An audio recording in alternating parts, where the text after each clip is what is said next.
Hello, everyone. As yeah, okay.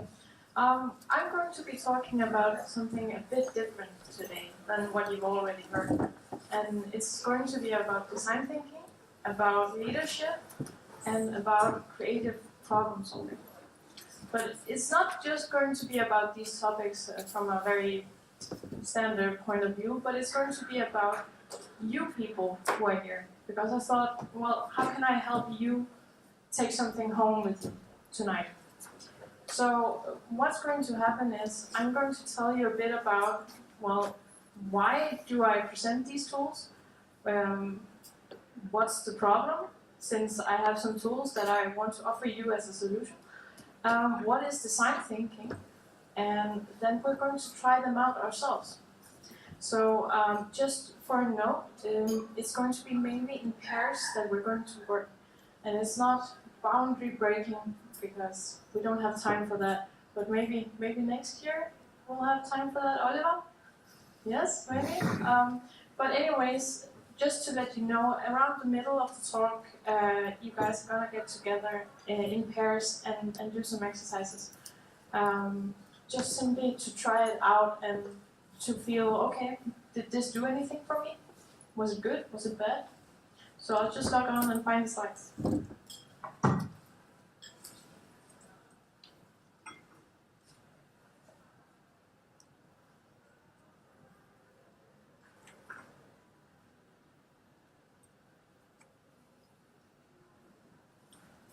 This.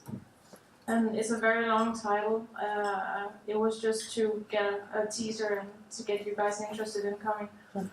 But anyways, who am I? My name is Anne. I'm a SAP consultant, or SAP as we say in English. And I work at KMD in Denmark, which is an SAP partner. I focus mainly on user experience and design thinking as a way of innovating business. So my perspective is very much design focused and people focused.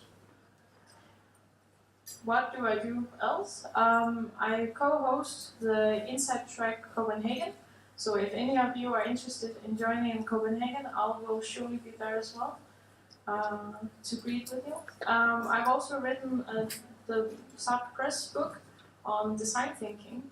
So I'm an author as well. I know a bit about writing a book. So if any of you are interested in that kind of topic, please stay around for Morten's topic afterwards. In my spare time, I like to do art. I boulder, which is a type of climbing. I like to play with computers and play video games. So that's all in all. Of course, the agenda. I heard someone say we're in Germany, so we have to have an agenda. But that's already been filled in. So first of all, what is the problem in business? And I think this picture sums it up very, very much, because it doesn't say what the problem is, but a lot of it is implied. It's about communication. How we communicate with each other, what kind of channels that we use to communicate with each other, how we say things, and how we are perceived. And much of it is based around the notion of, well, cultural differences between people in a business, between departments, between businesses, and even between countries. There are lots and lots of different things that make it difficult to communicate with each other. But it could also be habit. You guys know that when you come in and say, oh, let's do it a different way, and they say, no, we've done it this way for 20 years, why should we change it? So the forces of habits are difficult to change. And then, of course, there's a resource-based problem of communication. I just felt I didn't have the time. You know, there were too many things to do, and we don't have enough resources on it, so it's not going to happen. So there are all these boundaries in communication. And I found a Twitter, which I thought was a bit fun to include.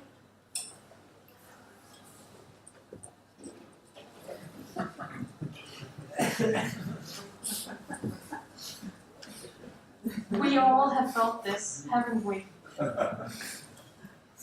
That Friday afternoon where we really just want to relax or go home, someone has to have a meeting with us. And of course, this represents the notion that we have this negative connotation to communicating and sending or talking, sending data from one person to another. And today I really wanted to talk to you about, well, can we change this? And if yes, how can we change it? So let's look at everything else apart from, let's put technology on the side, let's put all those big pictures to the side, and let's look at what kind of reality we're living in right now. So, well, we work with SAP, and I looked at, well, what kind of processes do we have? First of all, this is the Activate methodology, the process for creating products. And in this process, we have to find ourselves. We have to stand here and we have to figure out, well, how do we belong in this process? How do we figure out how we get from one end to another and what's our involvement in it? And it's about the involvement, but it's also about the ownership. How do we ensure that we have the ownership of our part of the product all the way through? And also, how do we manage to get ourselves engaged all the way through? How do we manage to not get tired halfway through and just say, we don't want to do it anymore? Then there's also the other part of the problem, which is, well, we're not just alone in a project. We're also in a team and in many teams of build-up of different people. So we have project managers, we have developers, front and back end programmers, we have designers, right? We have system owners, process owners. I think I'm missing a lot as well, but there's so many different kind of languages that we're talking when we're working on projects, or in general when we're at a meeting. And that causes lots and lots of language barriers and miscommunication between each other. I think we've all been there, and we all experienced it. I've talked to some of you before my talk, and it's just like, yeah, you guys understand that projects are not these unicorns that we just write on, and then we finish in time and in scope. And I thought that was really, really nice sentence. But it's not just that, because when we're working with SAP, we're not just making products now. We're also working for tomorrow. And that's the biggest challenge that we have right now. Because SAP is looking forward. SAP is looking forward towards the future. And how can we help ourselves be the ones to get the best out of it and get there? So we have all these different kind of complexities in communication and how we work with each other. And in the lines of design thinking, we just add simplicity. To solve complexity, we add simplicity. And that is what design thinking has done most of the way. Now, how many of you here know about SAP design thinking as a practice? Know about it? Okay. Yeah, just under half. Okay. How many of you have been in a design thinking workshop? Yeah, okay. Not so many either, but cool. And how many of you who have been in these workshops thought that it was useful? Okay, yeah, you're still with me? Yeah, good. But I will shortly go through the process for those of you who do not know what design thinking is. Overall, design thinking is a way of designing a solution. It is going from the beginning, where we have a problem, issues, to the end, where we have a solution, a product. That's the big scale. It's a way of designing things. But in reality, it's a way of thinking in a process of making something. The first steps in this discovery phase is about focusing as a team on the problem. First of all, it's about scoping, sitting down, figuring out. Well, when we say we have a problem, let's say it's about, okay, we want to innovate our product catalog. Let's say that's the problem. Okay, we sit down and we come from different lines of business and we come from different departments. Let's figure out what we mean when we say innovation. Because I, as a designer, might think, okay, it has to do with the users. But someone sitting as a developer might think, okay, it's a system that we need to upgrade. So scoping is about having a common understanding of when we say we have a problem or we want us to find a solution, what do we really mean? Afterwards, it's research. This is very design-based, where we go out, we do interviews, we shadow people. We figure out, well, the people who are at the center of the problem, what are they experiencing? And that generates a lot of data, which afterwards, in workshops, gets synthesized or boiled down to the very core essence of, okay, do we understand our problem now? We researched it. And it is first there that we choose to move on to what is the solution space. Because when we have figured out what the problem is, okay, then we can start to ideate. And with ideation, well, lots and lots of ideas on the table. And no one solution is better or worse than the other in this case. And when there's lots of different kind of solution ideas, well, let's prototype some of them. And when we're talking prototyping, we're not talking about let's go into the code and build a rocket ship. No, we're talking let's fold a paper airplane and paint it red and let's pretend. So it's fast, it's iterative, it's constant, it's fast failure to learn lots of things. And with that comes validation. Is the prototype good enough? Yes. Then let's move on to implementation. Is it not good enough? Okay, let's iterate on it. Did we figure out that, well, we didn't even understand the problem? Well, we can go back and do some more research. So the process as a whole is iterative, but it's also built up on these different core elements where we, as a group or as a team, think differently. And this is what you, as different kind of, you come from different kind of departments, all of you, but this is what you can bring back with you in regards to design thinking as a process and as elements. Because if you're sitting in a meeting and you say, okay, well, we have a problem, and we don't really know what to do with that problem, well, maybe look into what kind of methods are used in research. Or, well, the manager pulls you in and says, guys, okay, we need to figure out how to make this insight track the best insight track ever. Okay, maybe do some ideation.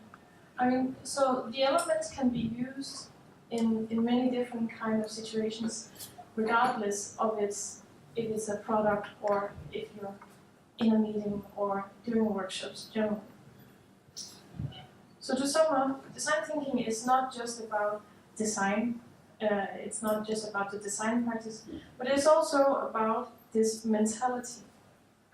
It's about simplifying the process, the steps, and figuring out, well, can you use it? Where are you right now?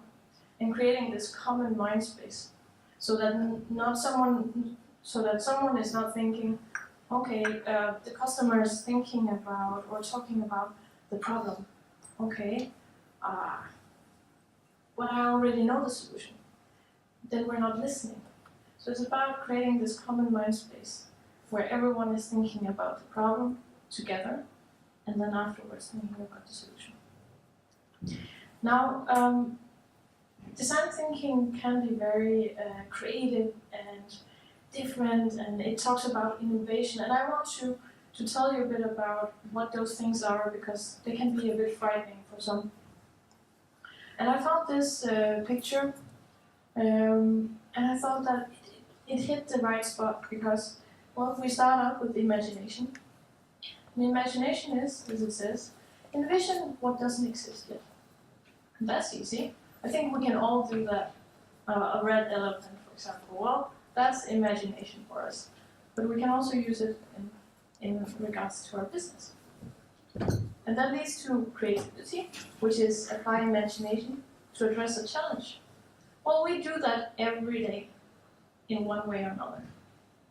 Every time we write a new piece of code, we're really imagining, well, it probably has never existed before, right? So that's creativity in one way or another. And in the end, that leads to innovation, which is apply creativity to develop unique ideas.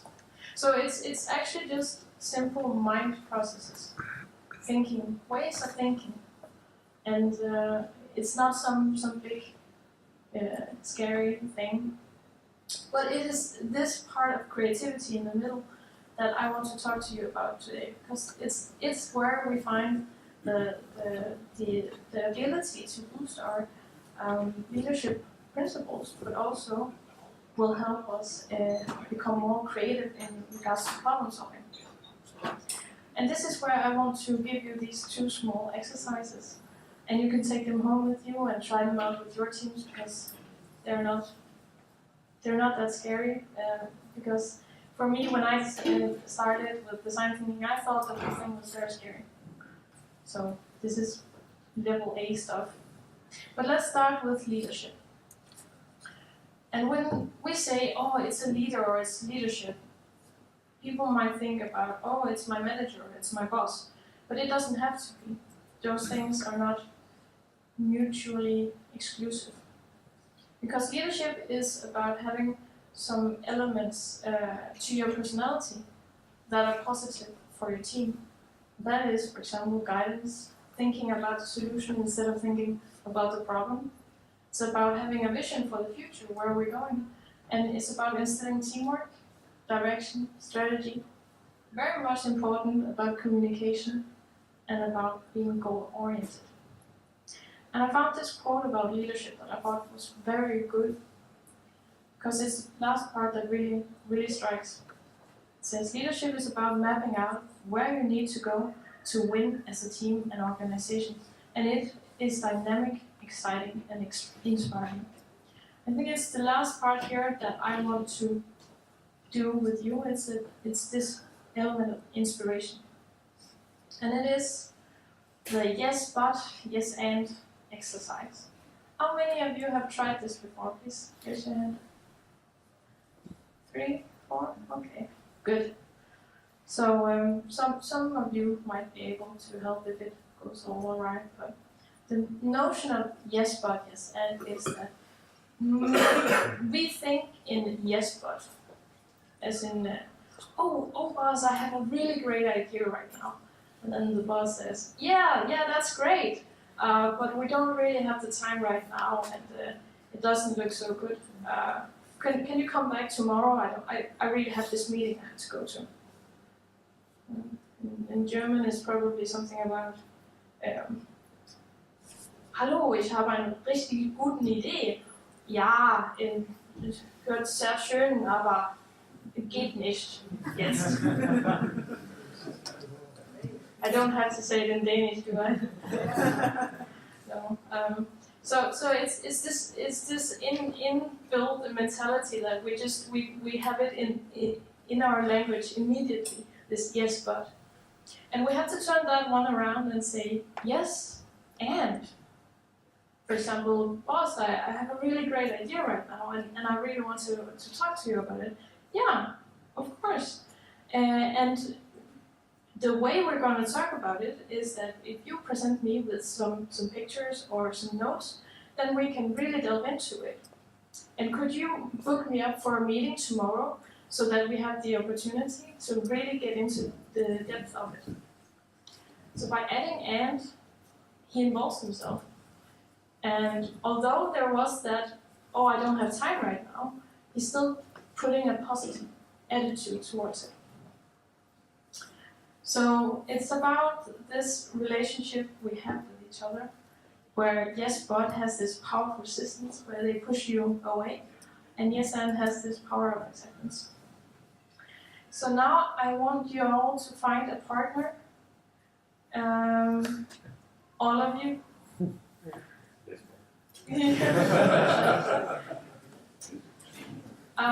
Because we're going to be trying this out, and I'll just shortly explain it to you, and then we'll go on. So this exercise, first of all, we're going to focus on the yes but, because we're really good at that one. And in teams of 2 and 2, we're going to write down an idea that we think is really great. And I just said that the theme of today is going to be Internet of Things, because with the Leonardo coming out, intelligent technology, this is the future, and that's where we want to go. So an idea about IoT that you have could be really cool. Can be anything at all. I put some pictures so that we might be inspired. Write down that one idea on your piece of paper. And you have 1 minute to do that, all of you. And then tell your partner about the idea. Where your partner then has to respond with, yeah, that sounds great, aber. And then come with a realistic response. Because can it be done right now? Maybe not, no. So I really want you to do that. And if you all have a partner, yes?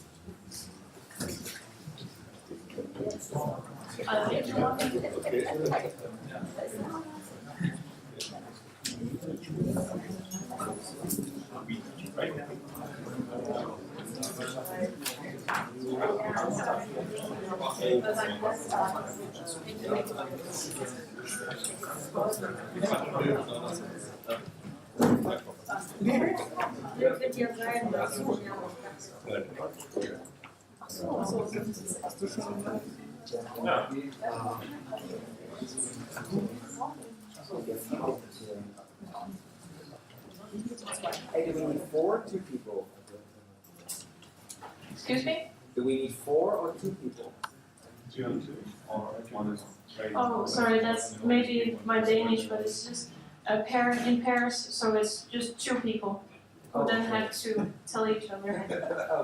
Okay. Så vanskligt.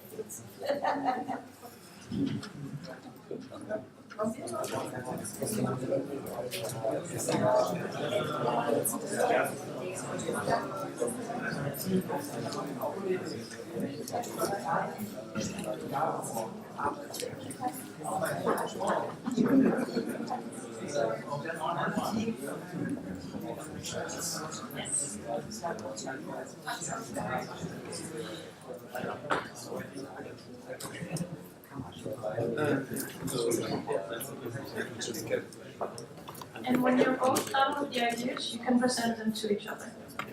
And remember the but.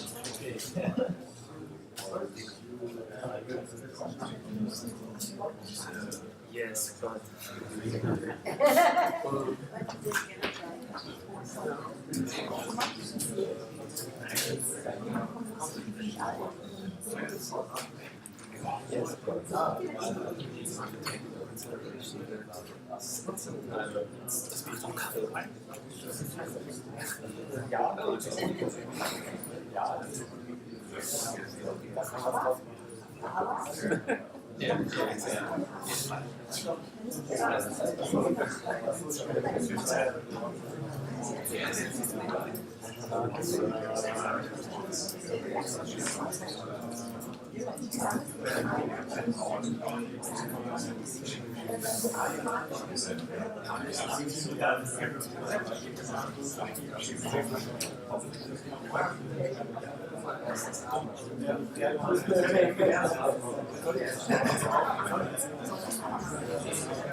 Great. Where are you? I'll give you half a minute more just to finish. Are you almost all? Okay. We'll go on now. So as you could, or as I heard, it sounded like a lot of fun. And it's a different thing when suddenly you get this but very much in the front of your thoughts, so that you really understand, oh, okay, I'm saying this right now. And since I've done this exercise the first time, I've noticed every single time I say, yeah, okay, that's a great idea, but, and she's like, oh, she said it again. So it really helps us to notice, okay, what kind of energy or what kind of personality are we sending out right now? Who are we telling the person we're talking to who we are? And how are we either distancing ourselves from their project or their enthusiasm, or how are we getting closer to it? Because when someone comes to you and says, I have a really great idea, or shouldn't we do something, or let's try this out, they're enthusiasts. So what do? Either we just smash it down, say, yeah, but don't worry, yeah, no. Or we say, yeah, and that's a really great idea, let's think about it. So that's the next part of it. And this time it's going to be a little less very much talking, so very much no talking, where 2 and 2 groups now find another group, so it's now groups of 2 and 2. So that means groups of 4, where each of you has to send your idea sideways, where the person next to you now has to say yes and, write it down a yes and. An example of that could be, I say to my spouse, let's go bathing. It's great summer and we have time for that, right? And he'll say, yeah. And while we're at it, let's bring our music there, because we can either dance a little or just chill out with some music and on the Bluetooth radio. Oh yeah, okay, that's cool. And then I'll add, and while we're at it, let's stop by the shop for some ice cream, so we don't have to pay for it over there, because at the beach it's always a little bit more expensive. And he says, yeah, okay, let's and let's not forget the sunscreen. So we build on ideas instead of throwing them down. And it could be anything, as long as it fits together and it makes sense to you. So this is about turning the negative into a positive by, in groups of 4, of course, sending the paper sideways, and when it reaches the last one, he of course sends it the other way around, so that everyone has their piece of paper. They end up with the original deer, and three new ideas posted on it. So this is a silent exercise, because now you have to reflect inward.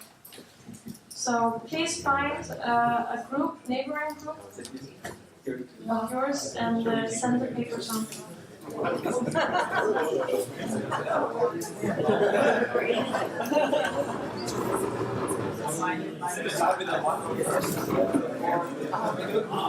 Give it time.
Und die automatischen Neubestellungen machen wir.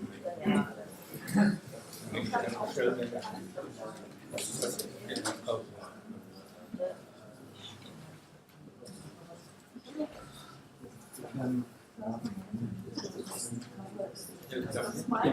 Ich war noch gar nicht.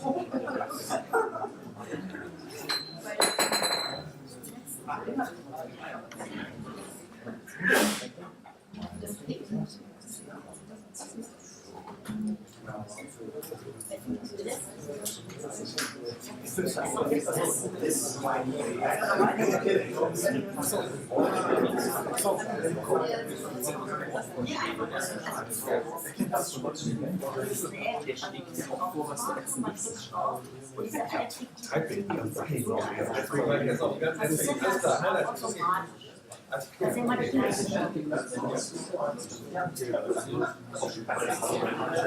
When your group is done, can you get eye contact with me so I know that?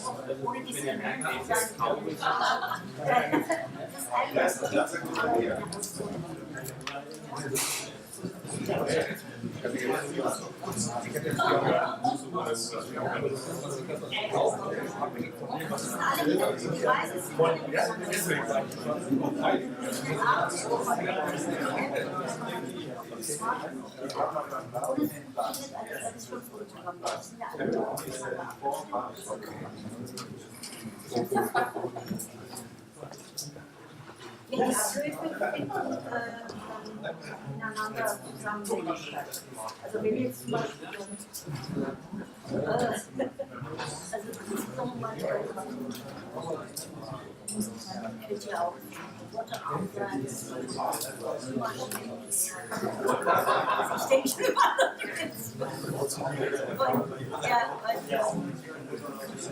Und die Vorstellungen gehen aneinander über. Das ist so. Das ist eine Anschlussstelle. Erst auf die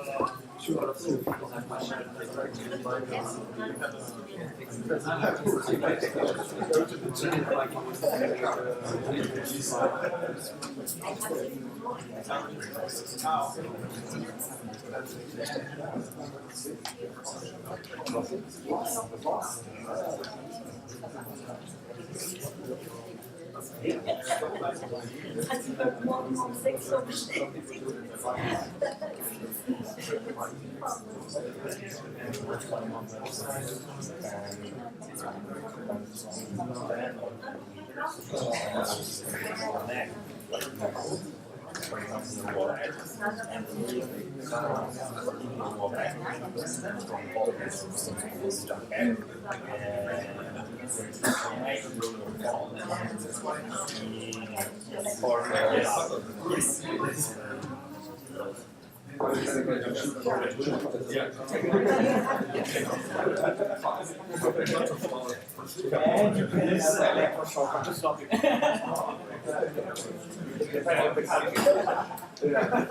But then let it all function once. Because you left your phone in the cafe and no one else. But that was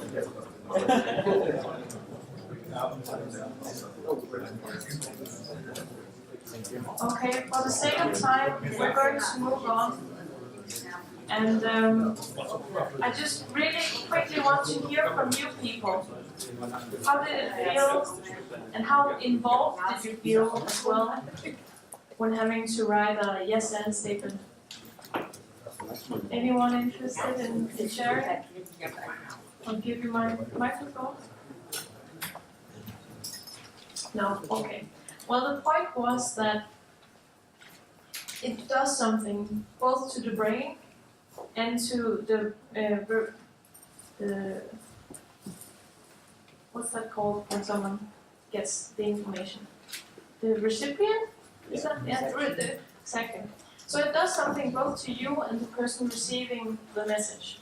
And it does something to you regarding how you involve yourself and how the person also feels that they are being listened to and involved. And this is just a small example of how the yes and can actually be a very powerful tool of getting people together. But it's also about, imagine using this every day in your own business. We all have the ability to encourage each other. And that's the leadership exercise that I really want you to take home with you. Because it does something how we talk to each other and how we see each other. And it's so simple, such a small thing, but it can really make the world of a difference. So it's about acknowledgement and seeing that, yes, I hear you and I understand you. But it's also about involving yourself in regards to what their interests are. So we have this, you're creating this commonality between each other, but you're also taking ownership in what is going on. And in projects, this is very much important, taking ownership and getting ownership. And of course, it creates this, you have to actively listen and understand your talking partner in order to really get what they're saying and to be able to involve yourself. And this exercise actually leads to the next one that I want to talk about, and that's the silent brainstorm. Now, how many of you have tried silent brainstorming? Okay, a very small portion. So what silent brainstorming is that we have a problem, we have something we need to brainstorm on, and then we get a couple of minutes of silent brainstorming where you sit with a piece of paper, which you all should have at least one more piece of paper, and you take some notes and reflect inwards. And when the time is gone, well, you present what you found to whoever is in the group. And this is very good for workshops, it's very good for meetings where you have to tell some stuff.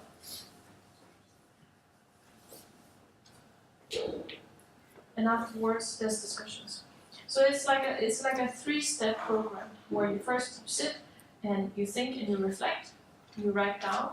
Then afterwards, it's about telling, expressing, and then afterwards, it's about discussion. And we're going to do the 2 first. But what happens is that when we do a silent brainstorm, we actually apply the imagination to the issues at hand. You remember the 3-step where innovation was the last one? Well, this is part of it. And it's part of the creativity. And creativity only comes from the inside. So it's very good and it's very helpful to have these silent moments once in a while. And I can only stress that try them out, they're really great. Because what's happening is that when you're doing silent brainstorm, you're actually training yourself and your mind to reflect on the matter at hand, because you have to understand it to be able to write it down. And you have to be able to express it in order to tell the people that you have thought and reflected over it. And then you have to understand and really listen to what the other parties are saying in order to discuss it afterwards.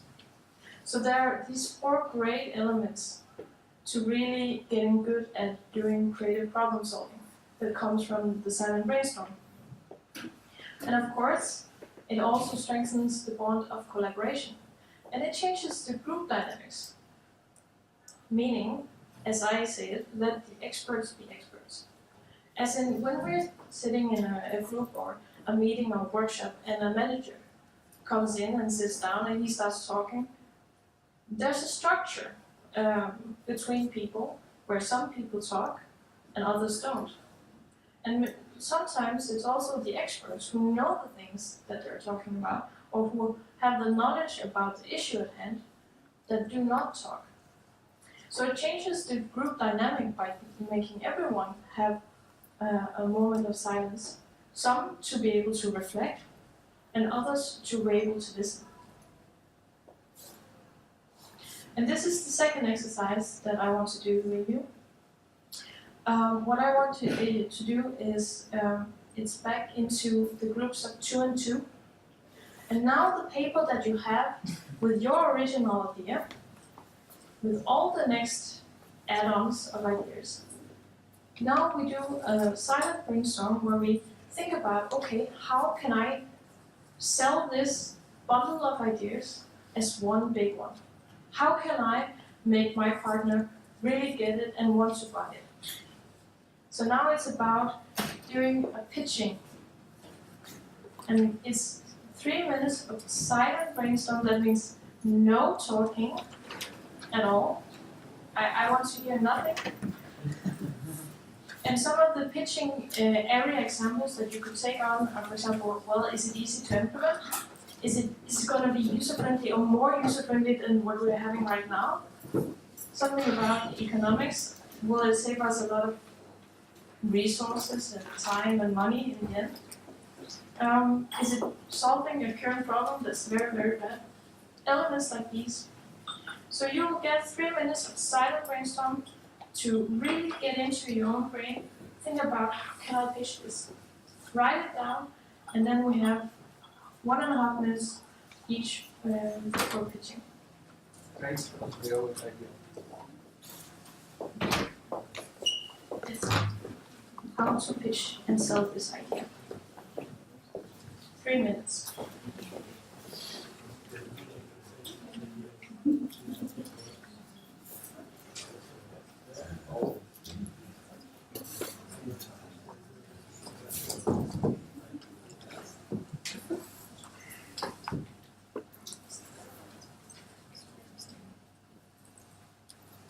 And I've just heard that we're short on time, so I'm gonna be strict with you from now on.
You have 1 minute left for thinking and signing first.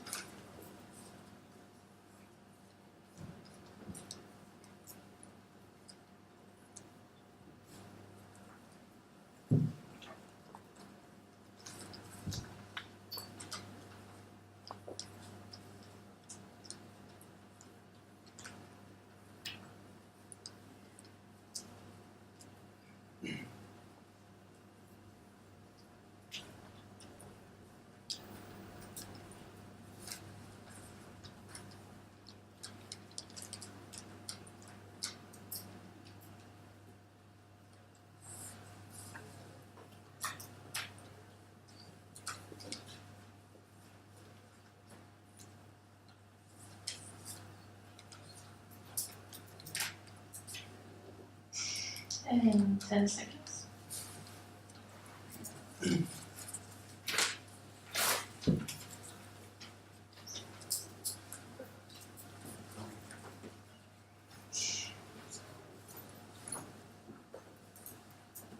Great.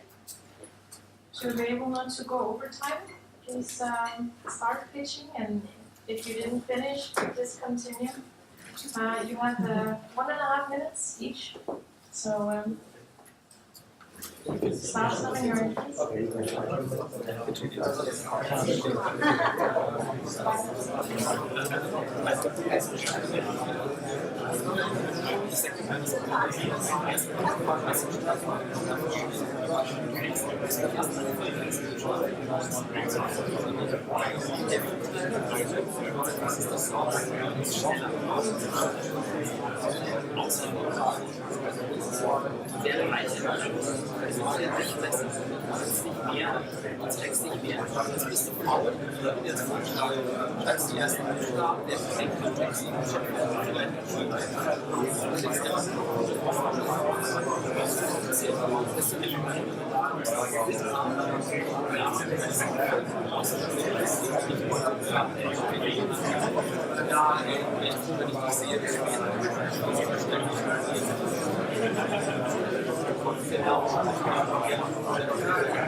Thank you so much. We will continue now, so please remember.